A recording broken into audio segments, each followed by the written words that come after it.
Hello, peace. I am back from the astral. I can't tell you guys what took place, but a lot of stuff took place. But I'm back.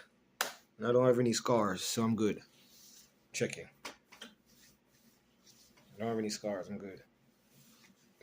While it was on my mind while I was resting, I just wanted to make certain things right in regards to let me get some light in here. I'll open up my shades a little bit. Beautiful day outside. Sun is shining. How's everybody doing? Hope everybody's good. Hope everybody's doing well.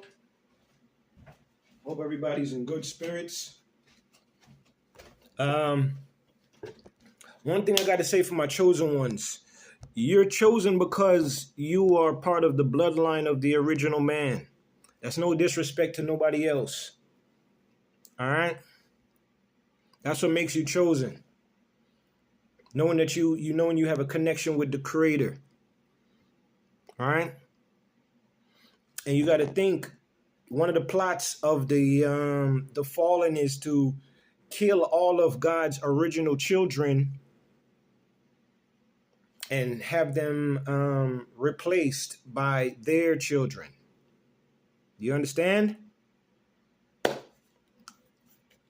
I just want to make things right in regards to some of the places that I went to, and I don't want y'all to think that I'm a mean guy or I'm a nasty guy. All right. When I went to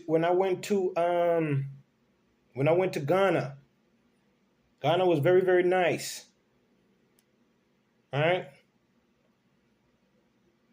It was very, very nice there.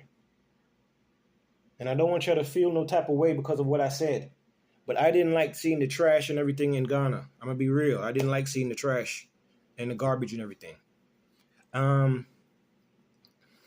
When I was stationed in North Carolina,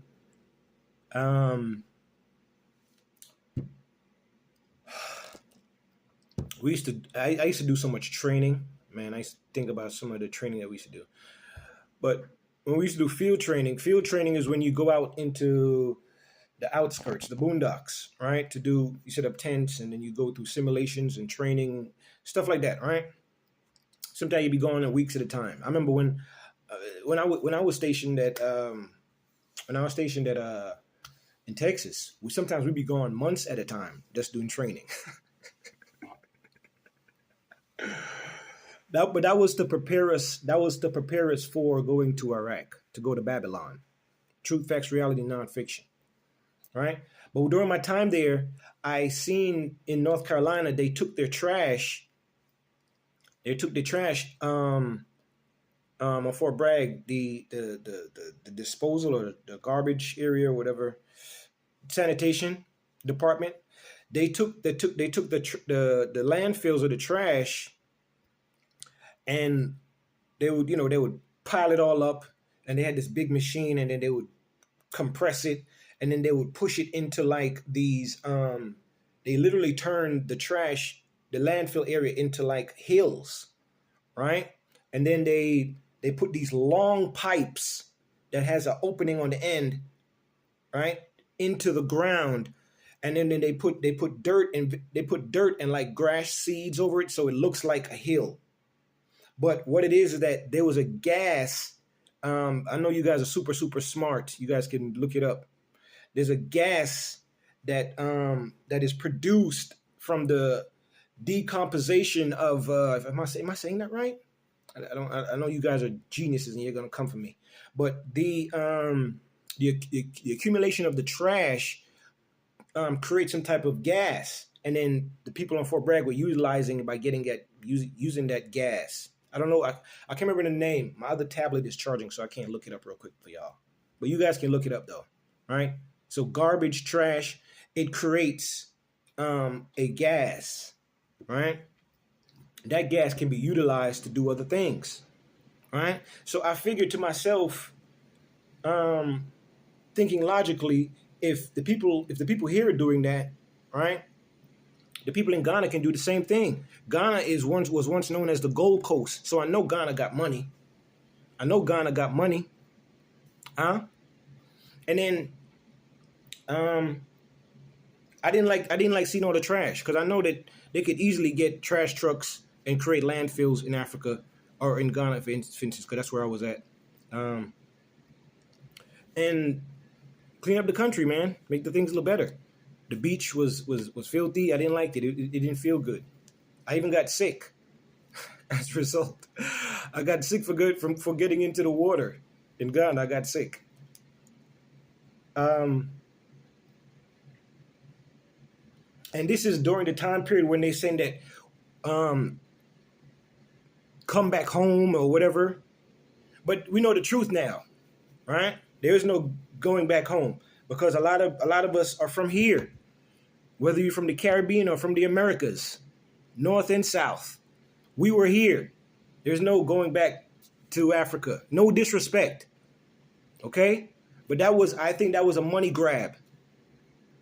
Because the reason why I say that, when I was in Ghana, I can't remember the guy's name. Was it Richard?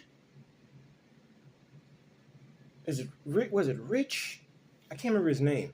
But I met this guy through who I know as my mother, right? Because I was traveling to Ghana. So she said, oh, I have my coworker's brother lives there with his family. So he met me at the airport. He took me around, all right? He was supposed to bring me to a hotel or the Airbnb that I think I had tried to rent, but I ended up staying in a hotel. Then I was like, I might as well stay with this guy. So I said, I'll stay with you and your family if you allow me to, right? And humbly speaking, right? And I'm staying with him. So I could then, give him some money, give his family some money, so I don't have to spend no hotel money, right? And I guess it kind of worked out. But then I got a chance to live with the people and see how they lived. I wasn't staying in no luxurious hotel in Ghana. I was living with the people, amongst the people. It was nice. I was playing soccer with the kids and everything. All right? I'm a genuine person, man. I'm truthful. I am what I am. All right? But this is during the time when they're saying, come back to Ghana, come back to Africa. All right? This gentleman, I can't remember his name. He loved the French people. He loved the French. So I don't know if he was secretly working for the French. I don't know.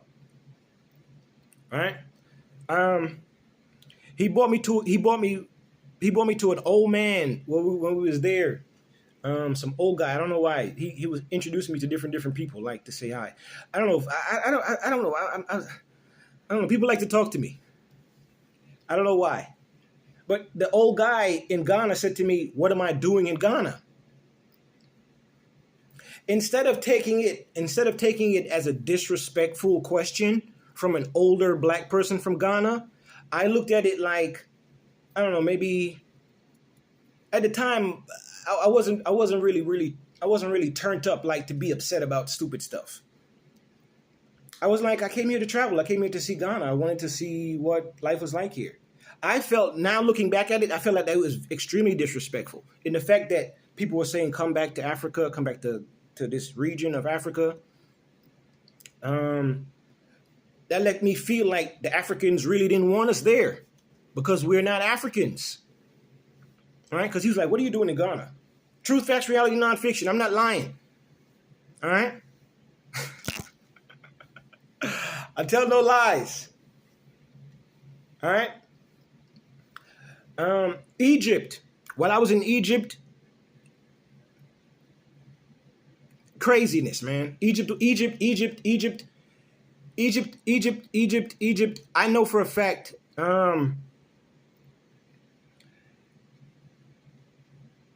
We had people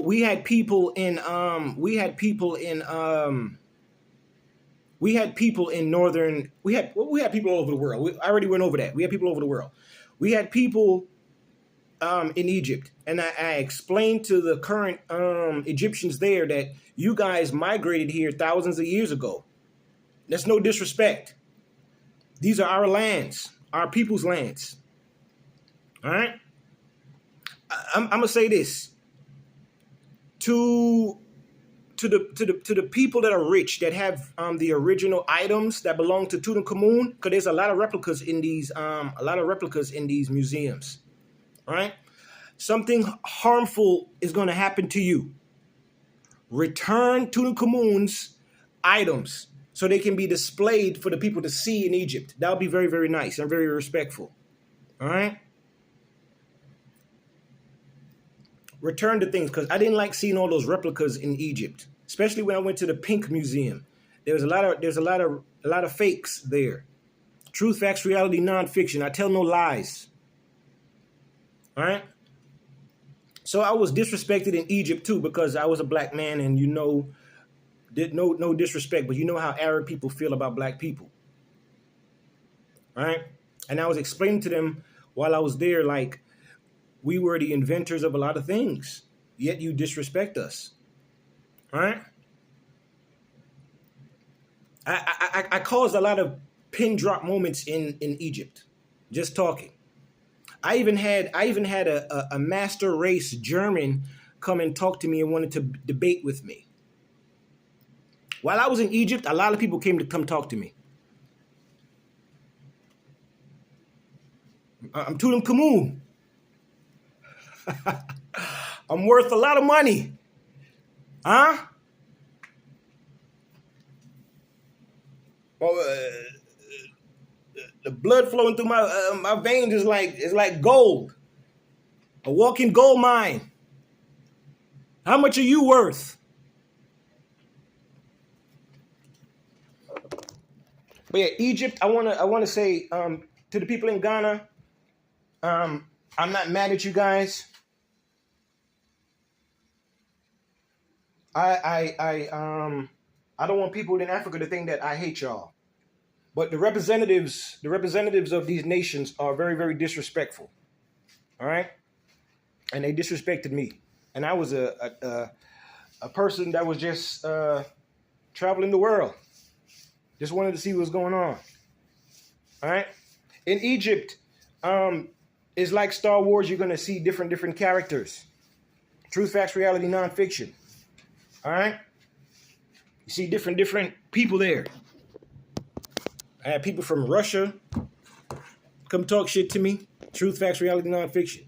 I had people from different planets come talk to me while I was in Egypt. It was crazy, man. Egypt was crazy. I felt like I was on like Saturn or something. I was in like Jupiter. I don't think I was in Egypt. I felt like I was on another planet. But the people that I stayed with in Egypt that took care of me, I appreciate you. Thank you. Because they did take care of me. All right? Because I was trying to travel to different places. And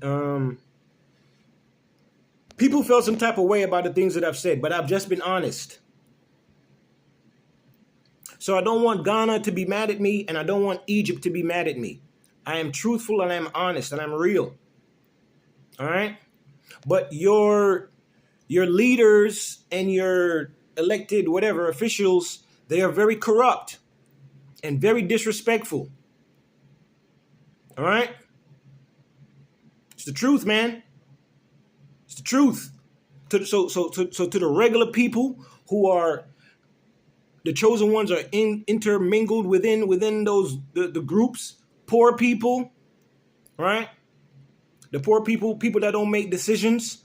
You're the ones that I'm talking to. I'm not talking to the corrupt leaders. I'm talking to y'all. I don't want y'all to be mad at me. All right? Jamaica. I ain't been to Jamaica in mad long. Since 2002. That's the last time I was in Jamaica. I wanted to travel and come see Jamaica. I don't know. Maybe the rapture happened and they probably killed everybody in Jamaica. I don't know. I'm seeing videos. Videos look fake. So maybe that's why I probably can't go to Jamaica. All right? But Jamaica was nice. I loved Jamaica. I still remember waking up in my grandmother's house, in my grandfather's house, and smelling the burnt wood and the smell of coffee in the morning time. I remember running down the gully where my grandfather worked, and he had a little acre, I guess a couple acres or whatever, but it was in a gully, and that's where he planted his banana. That's where he planted his banana trees. And sometimes I'd go down there and just like either help him or watch him work. These are the memories that I have. All right, I loved my grandparents more than I did my actual quote unquote parents. Listen, I want to make things right. I don't want nobody to hate me. I remember I'm gonna tell you the truth. Jamaica, I don't want y'all to hate me because I had this bad dream that I was taking a flight to come to Jamaica, and then when I was about to land, everybody at the airport was waiting with like torches, and it was like a mob, and they were waiting there to kill me. That was the scariest dream I've ever had. And I was thinking to myself, why would Jamaica hate me? Listen, to Jamaicans, if y'all are alive and I'm not living in no virtual reality world and the rapture didn't happen and vampires didn't kill all the Jamaicans, if Jamaicans are still in Jamaica and I so happen to get a chance to travel to Jamaica, I don't want y'all to kill me. I don't want y'all to be mad at me. All right? I love Jamaica. I love Jamaicans. Okay? I don't want y'all to be mad at me. Forgive me. All right? Pardon me. Whatever the term may be. All right? I made mistakes, but I don't want the last place on earth that I want for them to turn their back on me is Jamaica. I love Jamaica. But if y'all turn your back on me, then I have nowhere else to go. I can go to Mexico too, because that's part of the Americas. But wherever I've been, I have increased the value of that place. While I was in Egypt, the Egyptian dollar was accumulating like crazy. Was it because I was there? How much are you worth? As a child of the Creator, as a child of God, how much do you think you're worth, chosen ones? So the children of the Nephilim don't like you. They won't like you. You understand? Because they want to replace you on the planet.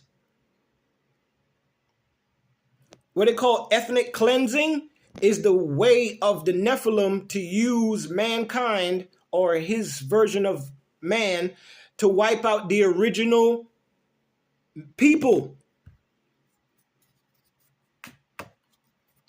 You really think that the universal creator would just continue to allow the Nephilim to kill off his children? What are you worth? Who amongst us is the last of the Mohicans or the last of whatever?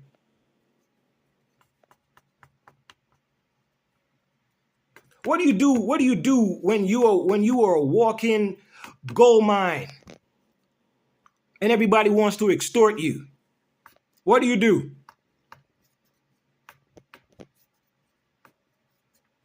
What do you do when you have less than millions?